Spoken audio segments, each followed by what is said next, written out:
Hola, bienvenido a los estudios de la Iglesia Cristiana Hispano-Suiza. En unos momentos empezaremos la emisión del estudio bíblico. Por favor, tenga a la mano los siguientes materiales. Ten tu Biblia a la mano. Recuerda que si estás usando tu teléfono portátil, no tendrás oportunidad de buscar los textos bíblicos en el mismo dispositivo. Ten siempre preparado un cuaderno de apuntes. Te servirá para tomar notas o citas bíblicas que después puedes volver a revisar. Lápices de colores te permitirán marcar o resaltar algún versículo bíblico que te llame la atención. Que Dios te bendiga. El Señor te bendiga y te guarde. El Señor haga resplandecer su rostro sobre ti y tenga de ti misericordia. El Señor alce sobre ti su rostro y ponga en ti paz.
Bueno, 8 de la noche en punto, vamos a comenzar nuestro estudio del día de hoy. Va a estar muy interesante. Vamos a orar para comenzar el estudio. Señor, gracias por la oportunidad de aprender. Gracias por la oportunidad de estudiar tu palabra. El día de hoy queremos que nos guíes en este estudio de los nombres de Jesús. Danos sabiduría, Padre.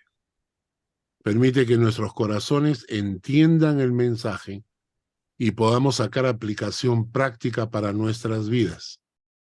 Gracias en el nombre de Jesús. Amén. Amén. Entonces, el día de hoy vamos a estudiar dos nombres. ¿Ok? El primero lo encontramos en Mateo capítulo 1, versículos 22 y 23. Mateo capítulo 1, versículo 22 y 23.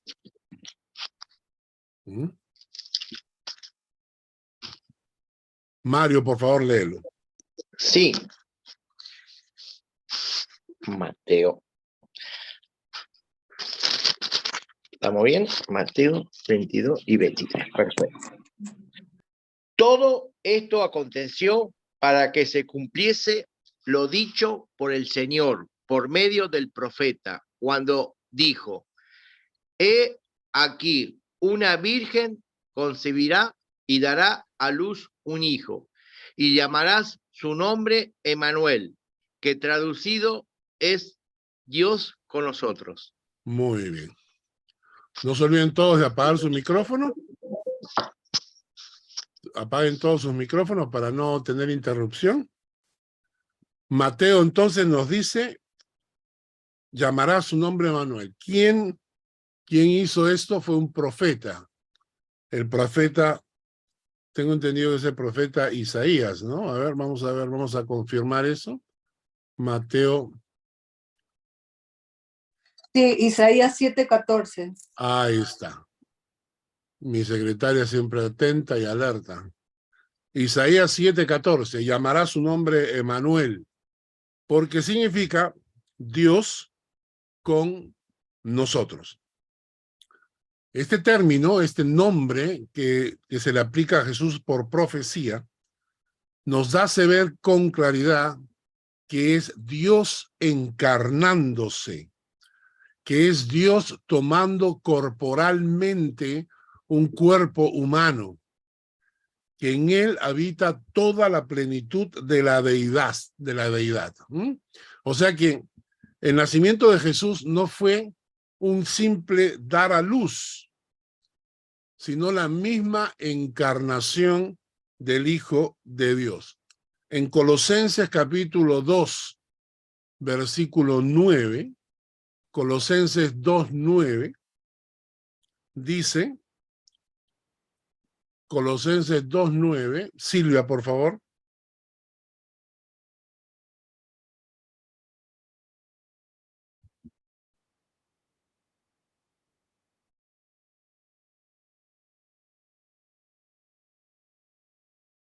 Micrófono. Colosenses 2, sí, 2:9. 2:9. Porque en él habita corporalmente toda la plenitud de la deidad. Okay, vamos a entender bien ese pasaje, porque en él, en Jesucristo, habita corporalmente, o sea, en el cuerpo, habita corporalmente, ¿qué cosa? Toda la plenitud de la deidad. La plenitud de la deidad habita en el cuerpo de Jesucristo. ¿De acuerdo? Ahora, ¿por qué esto es importante? Porque la mayoría de sectas no son capaces de entender ni de aceptar esta verdad, porque para ellos es muy importante que Jesús sea solo un hombre o un profeta o un enviado, pero no pueden entender y aceptar que en él habita corporalmente toda la plenitud de la divinidad. Por ejemplo, la secta de los testigos de Jehová. Ellos dicen que Jesús solo es el Hijo de Dios, pero no Dios. Ellos creen que Jesús fue creado por Dios y por lo tanto no puede ser Dios. Y así lo enseñan. Entonces, para ellos es difícil aceptar que la divinidad, que Emmanuel es Dios con nosotros. Y así lo enseñan, ¿no? Para los musulmanes, por ejemplo, Jesús es solo un profeta, pero nunca el Hijo de Dios y menos Dios mismo. Para los hindúes practicantes, ya sean de origen asiático o occidental, ellos van a tener mucho respeto por la figura de Jesús, pero siempre solo como maestro. Consideran que Jesús es uno de los muchos enviados de Dios a la tierra. Eso dicen los hinduistas. Para los budistas, Jesús fue un ser iluminado, un gran maestro, pero no es Dios, porque lo consideran como un hombre, como cualquier otro. Dicen que él descubrió la luz y la verdad y decidió caminar hacia la perfección, pero para ellos Jesús no es Dios. Y para los judíos, Jesús fue un judío común, maestro, que quiso apropiarse del título de Mesías. No consideran que Dios puede encarnarse en un cuerpo humano y tampoco lo consideran profeta. Entonces, como ustedes se dan cuenta, los testigos de Jehová, los musulmanes, los hinduistas practicantes, los budistas y hasta los mismos judíos no quieren aceptar que Jesús es la encarnación de Dios, que Jesús es Dios Hijo, que en él habita corporalmente toda la plenitud de la deidad, porque si aceptan eso, entonces se les destruye toda su teoría. Se les destruye toda su filosofía religiosa. Entonces, cuando la Biblia nos lo habla y nos lo presenta, nos está mostrando que Jesús es único, que no hay como Él, por eso no hay otro mediador. Por eso Jesús es el único camino, la única verdad, la única vida. Vamos a leer algunos versículos bíblicos. En Juan capítulo 1, versículo 1, lo deben saber de memoria. A ver, nena, de memoria. En el principio era el verbo y el verbo era con Dios y el verbo era Dios. Uy, se metió la secretaria, ya. En el principio el verbo era con Dios, el verbo era Dios. Nos está diciendo que el verbo fue hecho carne en el versículo 14. Y ese verbo es importante, era Dios. El verbo era Dios. En Isaías capítulo 9, versículo 6. Ahora sí, nena, Isaías 9, 6.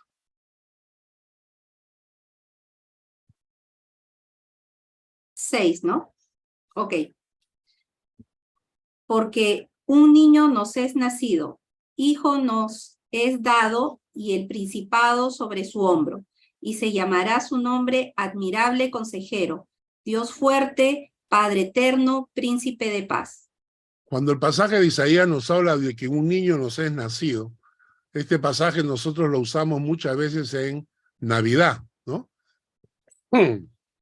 Y los títulos que se le da al hijo que nos es nacido, dice, es admirable, es consejero, es Dios fuerte. Dios fuerte. Romanos capítulo 9, versículo 5. Carlos Guerrero, por favor, léelo. Ok.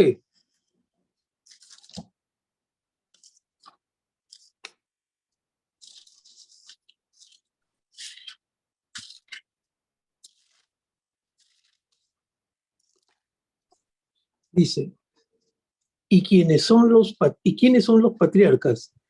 No, ¿de quiénes son los patriarcas y de los cuales, según la carne, vino Cristo, el cual es Dios sobre todas las cosas, bendito por los siglos? Amén. Exacto, ¿no? Según la carne vino Cristo, el cual es Dios sobre todas las cosas. Tito, capítulo 2, versículo 13. Tito 2, 13. Ahora sí, vamos a pedirle a Ale o Chiqui, cualquiera de las dos. Tito 2, 13.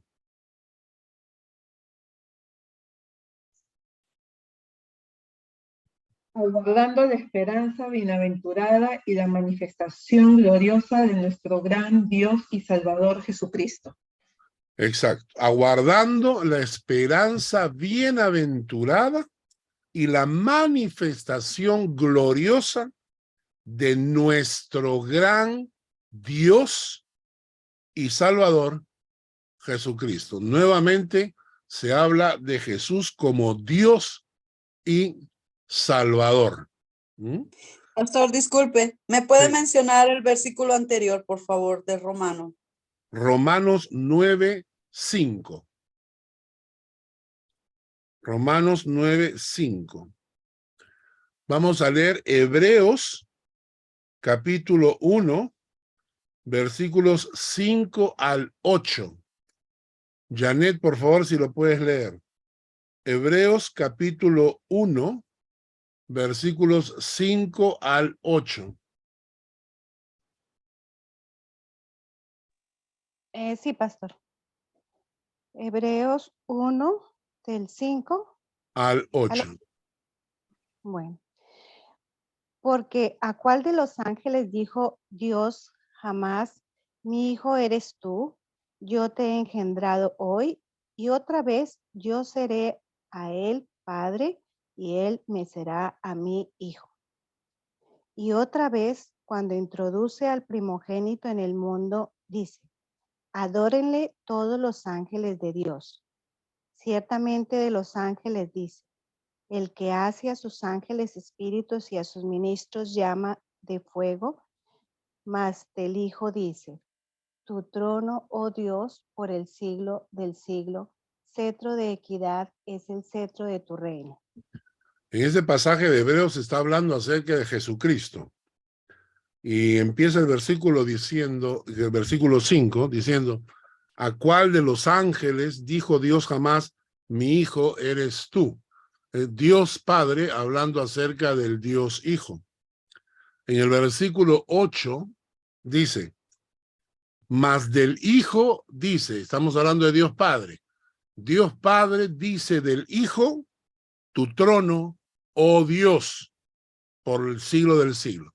O sea, Dios Padre está hablando del Dios Hijo y lo llama Dios, con trono y todo, ¿no? Primera de Juan, capítulo 5, versículo 20. Mónica, por favor, léelo. Primera de Juan 5, 20.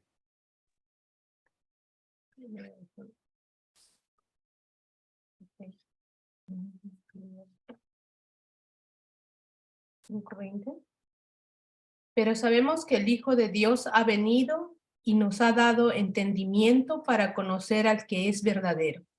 Y estamos en el verdadero, en su Hijo Jesucristo. Este es el verdadero Dios y la vida eterna. Estamos en el verdadero, en su Hijo Jesucristo. Este es el verdadero Dios. Su Hijo Jesucristo, este es el verdadero Dios y la vida eterna. Y por último, Primera de Timoteo, capítulo 3, versículo 16. Primera de Timoteo 3, 16. Yo no sé si Diana, ¿puedes leer?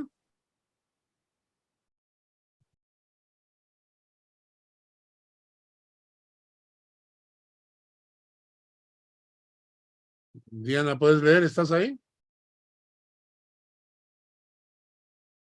Sí. Ok. Bendiciones. Ok. Un momentito. Primera Timoteo Timoteo 3:16. 3:16. Bien. Dios fue, e indiscutiblemente grande es el misterio de la piedad. Dios fue manifestado en carne, justificado en el Espíritu, visto de los ángeles, predicando a los gentiles, creído en el mundo, recibido arriba en gloria. Ok, este pasaje nos dice que Dios fue manifestado en carne. Dios fue manifestado en carne. ¿De acuerdo? Eso es interesante. Porque ese es uno de los pocos pasajes que nos habla claramente de la encarnación de Dios. Ahora, cuando yo entiendo que Jesús no era un simple maestro, que Jesús no era un profeta más, sino que era Dios encarnado, mi perspectiva cambia. Mi perspectiva y mi trato con Él cambia completamente. ¿No es cierto? Y nosotros vamos a encontrarnos con mucha gente que cuando te hablan de Jesús, te van a decir, no, Jesús fue un buen maestro. Jesús era un gran filósofo. Jesús era un profeta. En la universidad, cuando yo estaba en la universidad, me decían, Jesús fue el primer revolucionario. ¿Ah?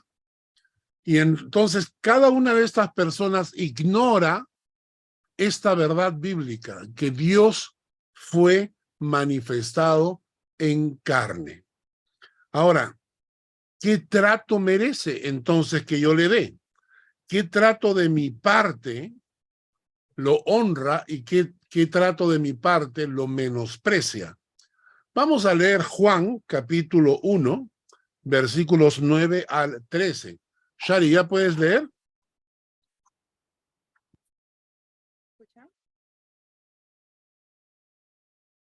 ¿Ya puedes leer? No te escucho nada. Abierto mi micrófono, ¿no lo escucha? Y ahora sí. Ahora. Ahora sí. Juan 9:13. capítulo 1, versículos 9 al 13. Aquella luz verdadera que alumbra a todo hombre venía a este mundo. En el mundo estaba y el mundo por él fue hecho, pero el mundo no lo conoció. A lo suyo vino y los suyos no le recibieron. Mas a todos los que le recibieron, a los que creen en su nombre, les dio potestad de ser hechos hijos de Dios, los cuales no son engendrados de sangre, ni de voluntad de carne, ni de voluntad de varón, sino de Dios. Muy bien. Entonces, la primera cosa que debo entender es que si Jesucristo es Dios, que Jesucristo no es simplemente un profeta más o un maestro más, entonces el texto dice, aquella luz verdadera que alumbra a todo hombre, venía a este mundo. Venía a este mundo, se encarnaba. Dios tomando cuerpo. En la luz que alumbra a todo hombre venía a este mundo. En el mundo estaba.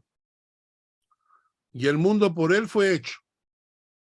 Pero el mundo no le conoció. A lo suyo vino y los suyos no le recibieron.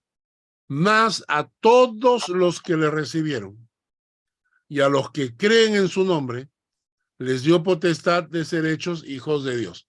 La primera cosa que hay que entender cuando Jesús es Dios es que lo lógico, lo razonable, lo inteligente, es que debemos recibirlo en nuestras vidas, en nuestros corazones y poner toda nuestra confianza en Él. Por eso es tan importante que le expliquemos a la gente que Jesús era Dios. Podemos sentarnos con alguien a la hora de evangelizar y preguntarle y decirle, ¿crees tú que Jesucristo era el Hijo de Dios? Y la gente te va a contestar, sí o no. Y luego le preguntas, ¿crees tú que Jesucristo era Dios encarnado? Y según la respuesta de la gente, si tú lees con ellos todos estos textos bíblicos que demuestran que Jesucristo era Emmanuel, Dios con nosotros, al final le haces la pregunta, y si era Dios con nosotros, ¿qué trato está esperando de ti? Y le lees este texto de Juan capítulo 1, versículo 12. Este es Dios en la tierra y está esperando que tú lo recibas y confíes plenamente en Él. Es una forma de evangelizar, ¿no es cierto? Vamos a leer Juan capítulo 20, versículo 28. Juan 20, 28. Silvia, por favor, léelo.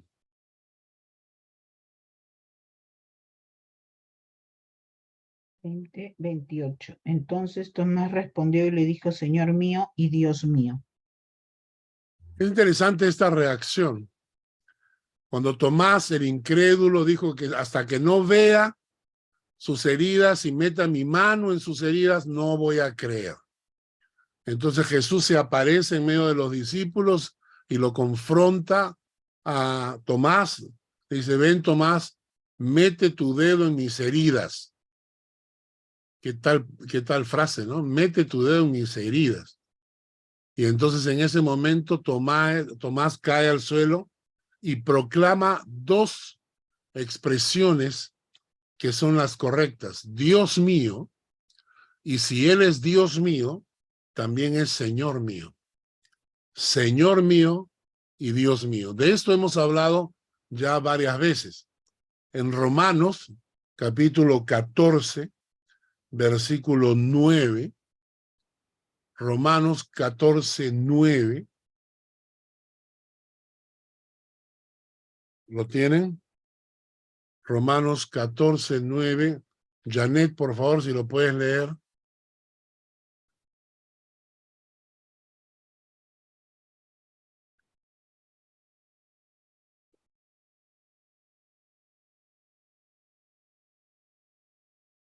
Un momentico, pastor. Romanos 14, 9. se me perdió en la Biblia, pastor. ¿Qué se me hizo?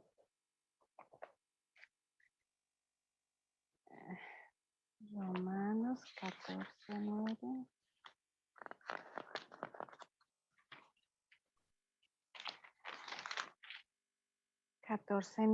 ¿Hasta dónde, pastor? ¿Solamente ese? Solamente el 9. Bueno, dice, porque Cristo para esto murió y resucitó, y volvió a vivir para ser Señor, así de los muertos como de los que viven. Muy bien, este es un versículo que todos debemos memorizar. Porque Cristo para esto murió y resucitó, y volvió a vivir para ser Señor, así de los muertos como de los que viven. No hay otro lugar, es decir, no, Jesucristo no acepta ninguna otra posición que no sea la de Señor de mi vida. Señor de mi vida quiere decir que Él es el dueño, el amo soberano, supremo. Para eso murió y resucitó.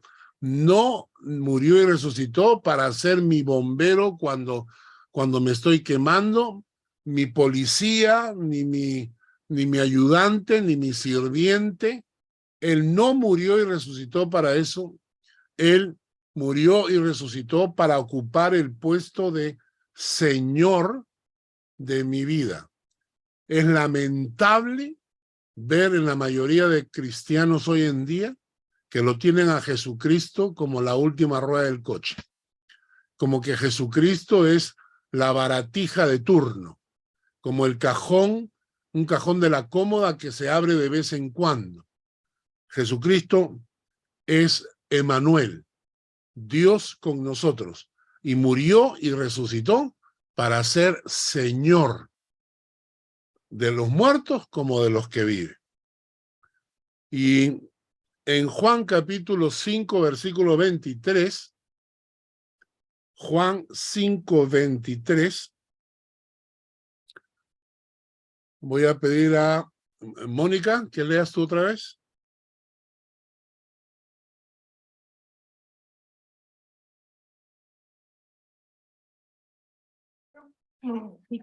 Juan 5, 23. 23. Para que todos honren al Hijo como honran al Padre. El que no honra al Hijo no honra al Padre que le envió. Exacto. Debemos honrar al Hijo así como honramos al Padre. ¿Por qué? Porque Él es Emmanuel, Dios con nosotros. Y otro aspecto interesante, sabiendo que Dios fue manifestado en carne, es cómo debemos tratar con las palabras de Jesús, con la enseñanza que Jesús nos trajo. Vamos a leer Mateo capítulo 7, versículo 24 al 28. Mateo 7, 24 al 28. Mario, si lo puedes leer, por favor. Sí. Mateo 7, del 24 al 28. Al 28. Cualquiera, pues, que me oye estas palabras y la hace, le compararé a un hombre prudente que edificó su casa sobre la roca. Descendió la lluvia y vinieron ríos y soplaron viento y golpearon contra aquella casa y no cayó, porque estaba fundada sobre la roca.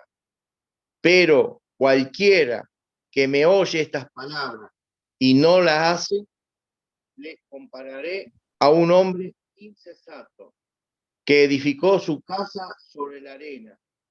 Y descendió lluvia, y vinieron ríos, y soplaron vientos, y dieron con ímpetu contra aquella casa, y cayó, y fue grande su ruina.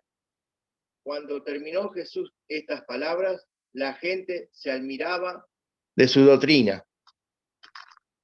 Todos nosotros vamos a pasar momentos de adversidad, momentos de escasez, momentos de problemas. En algunos países pasan momentos de persecución.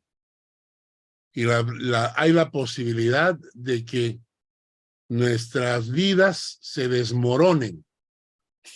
Y entonces Jesús agarra y dice, el hombre prudente que edifica su casa sobre la roca es el que oye sus palabras y las hace.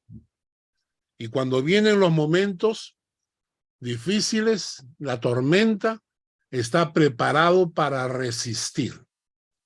Estaba viendo un video de una de estas tormentas tropicales que atacaban Miami.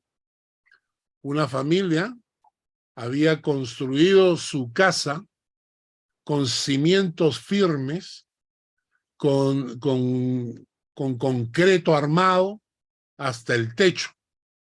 Inclusive un sótano también de concreto armado para la época de la tormenta. Al costado estaba el vecino, con su casita de madera, típica de Miami, una casita de madera, y entonces vino la tormenta. Y ven cómo llega la tormenta y cómo la casa firme, con cimientos firmes, enclavados de concreto en la tierra, viene la tormenta y la casa se rió. Cerraron sus ventanas, pusieron su protección y no pasó absolutamente nada. La casa del vecino, con su casita de madera, voló por los aires. A veces no entendemos que las palabras de Jesús son palabra de Dios, que la enseñanza de Jesús es palabra de Dios. Y si oímos las palabras y las hacemos, estamos construyendo una casa firme, que cuando venga la tormenta va a resistir. Cuando no hacemos eso y llega la tormenta, ya es muy tarde. Hay mucha gente cristiana que cuando empieza la tormenta creen que van a tener tiempo de, ahora sí voy a buscar a Dios, ahora sí voy a orar, ahora sí voy a ayunar. Ya es demasiado tarde. Ya llegó la tormenta y se le destruye la familia, los hijos, la vida. Entonces, si Jesucristo es Emmanuel, si sus palabras son palabra de Dios, bien haríamos en oír sus palabras y hacerlas, ¿no? Marcos 13:31. Esta es otra verdad sobre las palabras de Emmanuel. Marcos 13:31. Voy a pedirle a Lucy, por favor, que lo lea. Marcos 13:31. El cielo y la tierra pasarán, pero mis palabras no pasarán. La seguridad profética. El cielo y la tierra pasarán, pero mis palabras no pasarán. ¿Saben lo que está diciendo acá Jesucristo, no? Que sus palabras son más firmes que el cielo y la tierra. ¡Wow! Sus enseñanzas no pasan.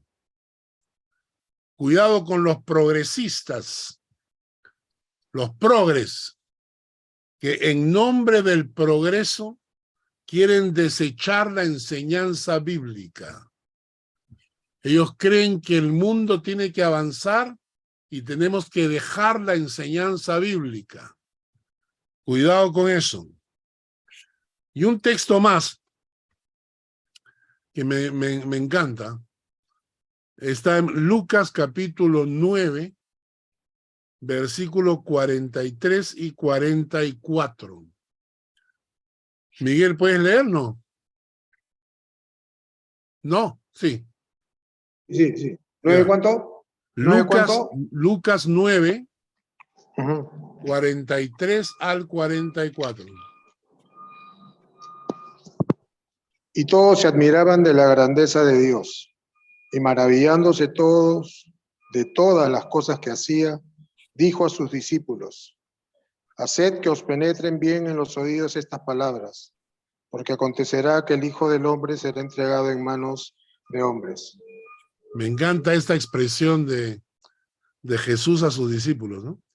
haced que os penetren bien en los oídos estas palabras. Haríamos bien en que nos penetren bien en nuestros oídos las palabras de Jesús. Bueno, Emmanuel, Dios con nosotros.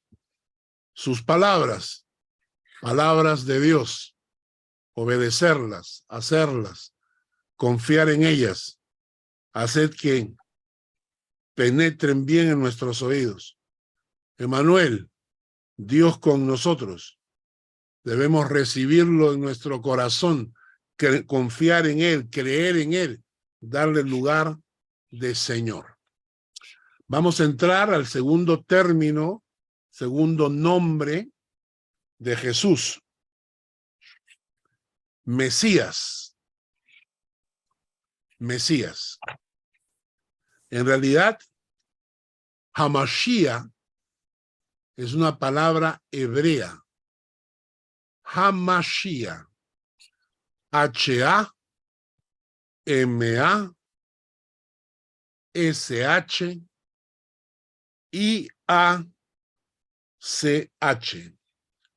Hamashiach, que significa Mesías. Jesús se pronuncia Yeshua. Yeshua. Cuando decimos Yeshua Hamashiach, estamos diciendo Jesús el Mesías. La palabra Mesías, traducida al griego, es Cristo. Mesías y Cristo son la misma palabra, solo que una está en hebreo y la otra está en griego. Cuando estamos diciendo Yeshua HaMashiach, Jesús el Mesías, estamos diciendo Jesús el Cristo o Jesucristo. Y este término significa el ungido. El ungido. Mesías, el Cristo, significa el ungido. En el Salmo capítulo 2, versículo 1 al 3. Salmos capítulo 2, versículos 1 al 3. Carlos, por favor, léelo. Ok. Salmos. Del 1 al 3 dice. Del 1 al 3 dice. Del 1 al 3. ¿Por qué se amotinan las gentes y los pueblos piensan cosas vanas?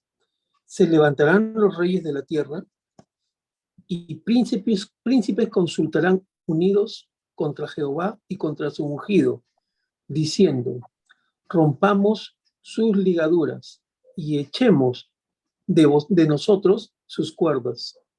Este pasaje, que está escrito en forma poética, nos revela varias cosas. Primero, el título, ungido, Mesías. Segundo, hay una profecía, que las gentes se amotinan y los pueblos piensan cosas vanas, que los reyes de la tierra se levantarán contra Jehová y contra su ungido, y dirán, rompamos sus ligaduras y echemos de nosotros sus cuerdas. La actitud de un mundo que quiere separarse, romper su vínculo con el Padre. Y el pasaje nos dice que los pueblos, las naciones, los reyes de la tierra, los príncipes, consultan unidos, se ponen de acuerdo para romper las ligaduras contra Jehová y contra su ungido. ¿Por qué lleva el nombre de ungido? Porque solamente se ungían reyes, profetas y sacerdotes. Reyes, profetas y sacerdotes. Y Jesucristo eran los tres a la vez. Vamos a leer los textos del Nuevo Testamento que nos presentan a Jesús como el Cristo, como el Mesías. Juan capítulo 1, versículo 40 al 41. Fanny, por favor, si lo pueden leer en voz alta. Juan capítulo 1, Sí, ya lo tengo. versículo 40 al 41. Léelo, por favor. Andrés, hermano de Simón Pedro, era uno de los dos que habían oído a Juan y habían seguido a Jesús. Este halló primero a su hermano Simón y le dijo, hemos hallado al Mesías, que traducido es el Cristo. Entonces ahí le dice, ¿no? Hemos hallado al Mesías, que traducido es el Cristo, ¿no?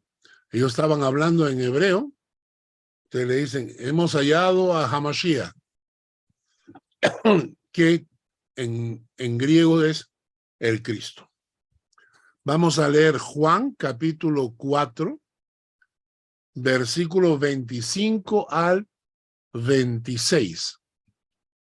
4, capítulo 25 al 26. Janet, por favor, si lo puedes leer.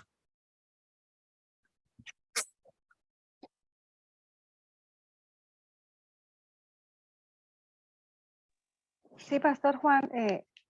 Juan 4, versículo 25 al 26.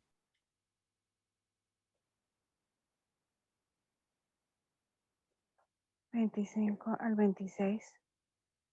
¿San Juan? Sí. Ay, no. Evangelio de Juan. San Juan 4. San Juan 4, 25 Sí. al 26. A ver, le dijo la mujer, sé que ha de venir el Mesías llamado el Cristo. Cuando Él venga, nos declarará todas las cosas. Jesús le dijo, yo soy el que habla contigo. Exacto. Sé que ha de venir el Mesías llamado el Cristo. Cuando Él venga nos declarará todas las cosas. Y Jesús le dijo, yo soy el Mesías, yo soy el Cristo, el que habla contigo. Ahora, el Mesías era esperado por el pueblo hebreo. Y los textos bíblicos del Antiguo Testamento eran clarísimos. Acabamos de leer Isaías capítulo 9, versículo 6, que nos dice, porque un niño nos es nacido, hijo nos es dado, y el principado sobre su hombro. El pueblo hebreo sabía que el Mesías se iba a encarnar, sabía que iba a ser un niño que iba a nacer, sabían que había una estrella que lo iba a acompañar, sabían que iba a nacer en Belén por todas las profecías. Es decir, el pueblo hebreo esperaba al Mesías. En Isaías capítulo 11, versículos 1 al 2. Isaías 11, del 1 al 2. Chiqui, por favor, léelo.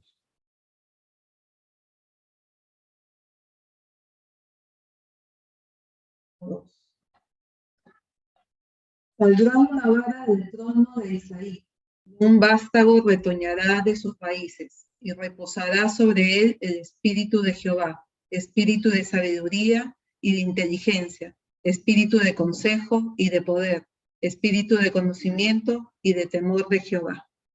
Muy bien, del tronco de Isaí brotará un retoño, un vástago, nacerá de sus raíces.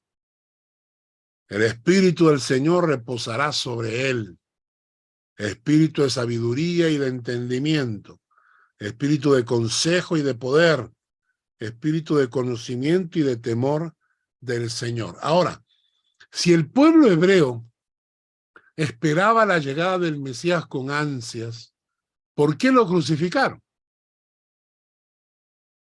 Lo tuvieron delante de sus ojos y no pudieron ver al Mesías y lo crucificaron. ¿Por qué? Porque el Mesías prometido tenía una descripción exacta para el pueblo hebreo. Y es que el pueblo hebreo esperaba un rey político-militar. La visión que los sacerdotes judíos habían enseñado al pueblo es que Dios iba a mandar un rey como David, un rey político-militar, por eso le llamaban el hijo de David, un rey político-militar que iba a llevar al pueblo hebreo a una sublevación de las fuerzas que los oprimían en el tiempo que apareciere y que iba a llevar a Israel nuevamente a ser un imperio como lo fue durante la época del rey David. Ellos esperaban un liberador, pero esperaban que era un liberador político-militar.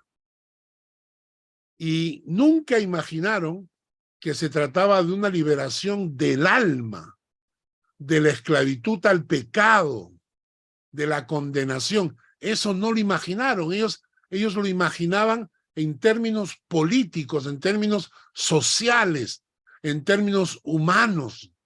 Pero nunca imaginaron que el Mesías venía a liberarlos en el corazón. Es más, aún después de haber visto los milagros de Jesús y de todo lo que él hizo, los mismos discípulos se lo preguntaron. En Hechos, capítulo 1, versículos 6 al 9. Hechos, capítulo 1, versículos 6 al 9.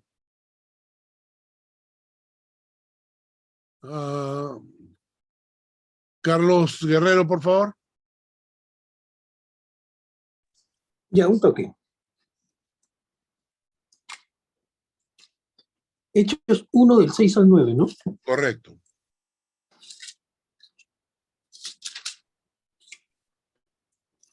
Ya, dice. Entonces los que se habían reunido le preguntaron, diciendo, Señor, ¿restaurarás el reino de Israel en este tiempo? Y les dijo, no os toca a vosotros saber los tiempos o las sazones que el Padre puso en su sola potestad, pero recibiréis poder cuando haya venido sobre vosotros el Espíritu Santo, y me seréis testigos en Jerusalén, en toda Judea, en Samaria y hasta lo último de la tierra. Y habiendo dicho esto, y habiendo dicho estas cosas, viéndolo ellos, fue alzado y le recibió una nube que lo ocultó de sus ojos. Qué interesante, ¿no? Ahora, estamos hablando de los discípulos. Han estado con Jesús, han visto los milagros, han visto su poder sobre la naturaleza, han visto cómo levantaba muertos, ¿ah? Y ahora lo han visto resucitado. Jesús está listo para ascender a los cielos. Y antes de ascender a los cielos, le hacen la siguiente pregunta. ¿Restaurarás el reino de Israel en este tiempo? ¿Notan? Los sacerdotes judíos habían inculcado en el cerebro de la gente que el Mesías era un liberador político-militar. Entonces, los mismos discípulos le preguntan, Señor, ¿cómo ya te vas al cielo? ¿Restaurarás el reino a Israel en este tiempo? O sea, todavía tú eres el Mesías, pero todavía no nos has liberado políticamente. Aún ellos no estaban entendiendo la completa labor de Jesús.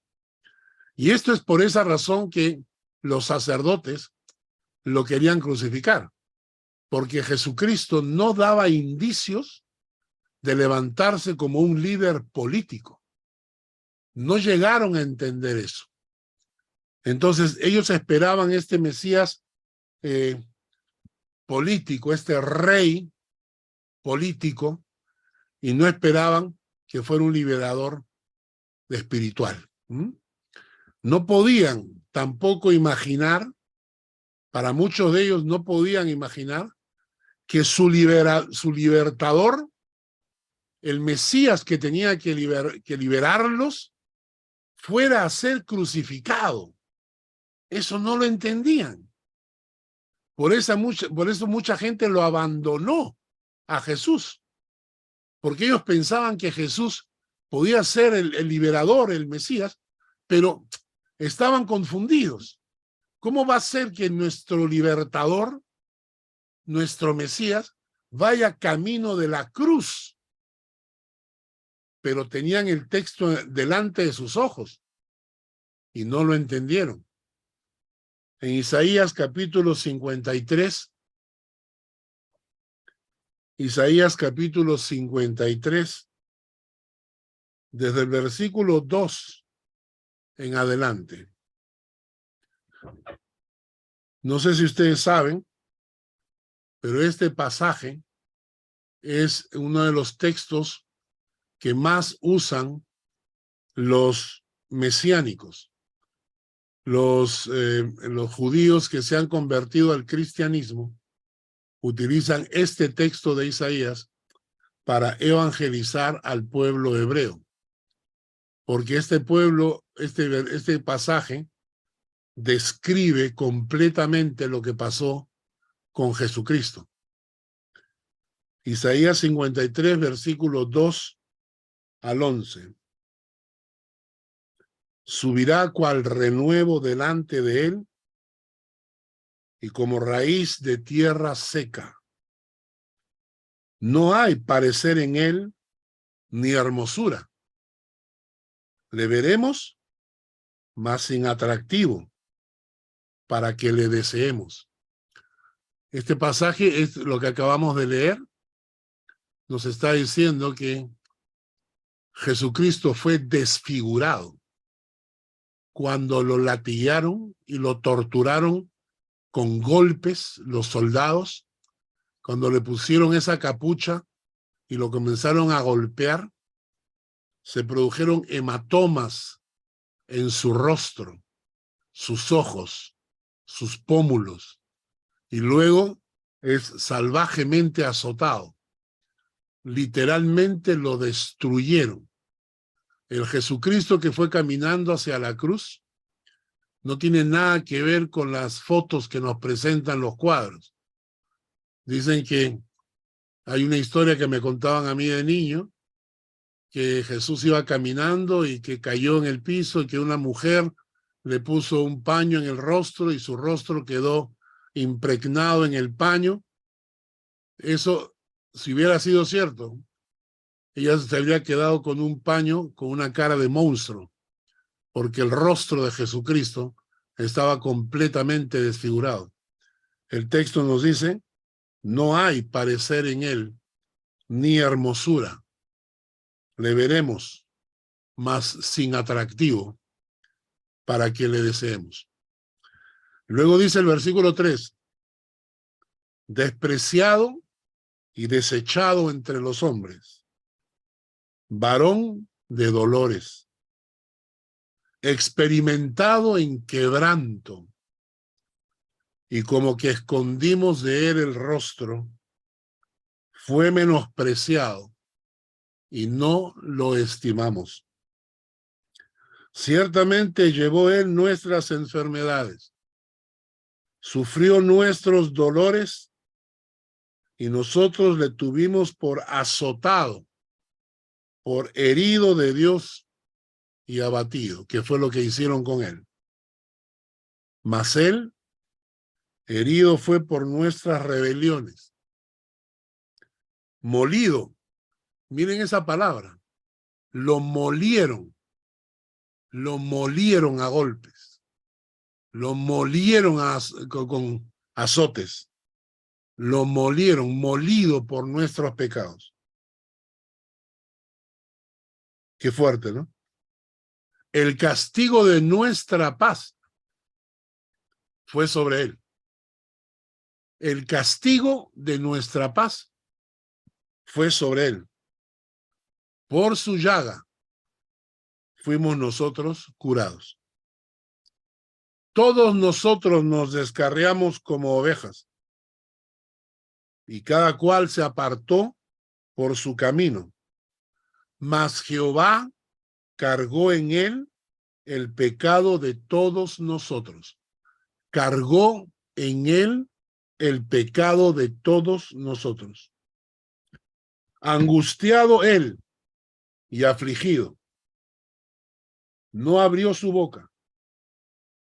Como cordero fue llevado al matadero, y como oveja delante de sus trasquiladores enmudeció y no abrió su boca.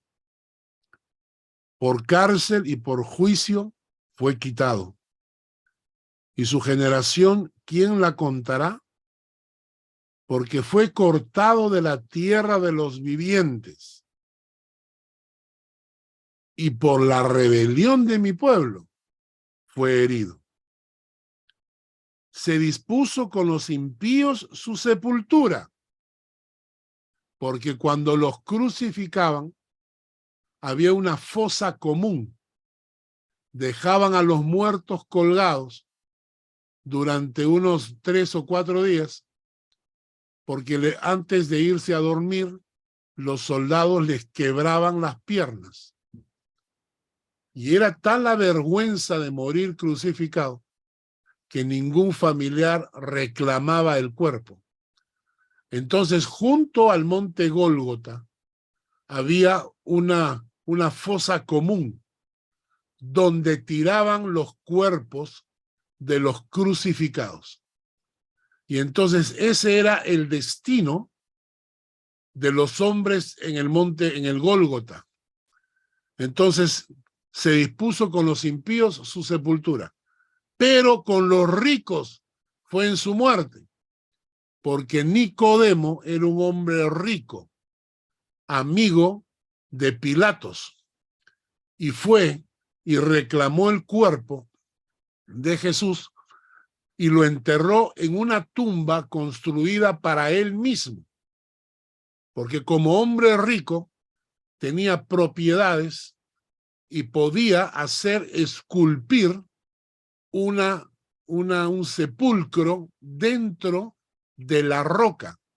La mayoría de seres humanos eran enterrados en la tierra, se hacía un hueco en la tierra y ahí se enterraban a los seres humanos normales, pero solo los ricos eran enterrados en sepulturas, en sepulcros dentro de la roca. O sea, imagínense la cantidad de trabajo que tenían que hacer para esculpir dentro de una roca una habitación donde iban a enterrar. Y eso solamente era para los hombres ricos. Nicodemo le regaló a Jesús su sepultura. Por eso cuando lo entierran entre los ricos, mas con los ricos fue en su muerte. Aunque nunca hizo maldad, ni hubo engaño en su boca. Con todo, Jehová quiso quebrantarlo, sujetándole a padecimiento. Cuando haya puesto su vida en expiación por el pecado, verá linaje, vivirá por largos días, y la voluntad de Jehová será en su mano prosperada. Verá el fruto de la aflicción de su alma y quedará satisfecho por su conocimiento. Justificará a mi siervo a muchos y llevará las iniquidades de ellos. Impresionante el pasaje de Isaías 53. Y los judíos lo conocían, lo tenían delante, pero nunca pudieron entender que estaba cumpliéndose en Jesús y que Jesús era el Mesías que ellos habían estado esperando. Qué triste, ¿no? Y cuando los judíos estuvieron frente a Pilatos, hicieron una exclamación y por eso han pagado. Cuando Pilatos agarra y dice, no encuentro nada en este hombre. Y los judíos comenzaron a gritar, que la sangre de este hombre recaiga sobre nosotros y sobre nuestros hijos. Y eso fue exactamente lo que ha ocurrido con el pueblo hebreo. El pueblo hebreo no ha dejado de ser perseguido nunca. Siempre los han perseguido para exterminarlos. Yo creo que por punto 1, porque eran el pueblo de Dios. Y punto 2, porque reclamaron que la sangre de Jesucristo cayera sobre ellos y sobre sus hijos. Hubieran dicho solamente sobre nosotros, en lugar de embarrar a sus hijos. Entonces hemos aprendido hasta ahora 3 nombres del Dios Hijo.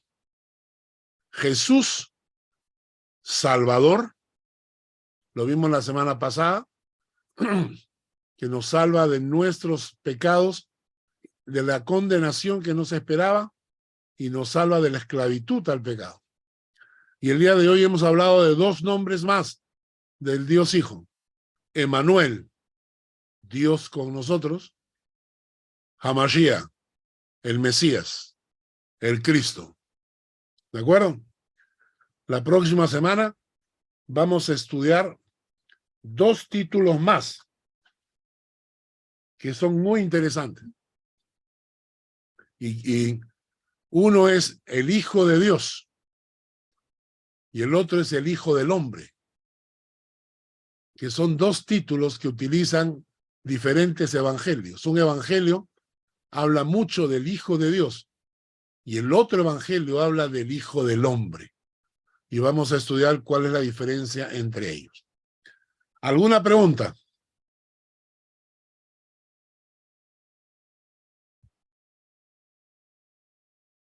¿Todo está claro? ¿Nadie tiene ninguna pregunta? Bueno, pues ahora ya sabemos, cuando hablemos del Mesías, ya sabemos de quién estamos hablando. Cuando hablamos del Manuel, sabemos de qué estamos hablando. Vamos a orar entonces para terminar el estudio de hoy. Señor, gracias por esta noche y por esta enseñanza. Gracias porque Jesús es nuestro Salvador. Es nuestro Emmanuel. Y también es el Cristo, el Mesías. Gracias porque Él vino a morir por nosotros. Aceptó el castigo, lo desfiguraron, literalmente lo torturaron. Y Él en silencio, como cordero llevado al matadero, guardó silencio porque quería morir en la cruz cargando nuestros pecados. Gracias, oh Dios. Te bendecimos. Te damos toda la gloria por lo que hiciste por nosotros. En el nombre de Jesús. Amén. Amén. Que Dios les bendiga. Que Dios les bendiga. Bendiciones, hermanos. Hermoso el estudio de hoy, pastor. Muchas gracias. Nos hemos quedado así como que embobados con el estudio. Gracias, de verdad. Estuvo bueno, la verdad. Gracias. Bendiciones. Gracias. Que Dios lo bendiga. Gracias, chao. Bendiciones, gracias. Bye, bye. El Señor te bendiga y te guarde. El Señor haga resplandecer su rostro sobre ti y tenga de ti misericordia. El Señor alce sobre ti su rostro y ponga en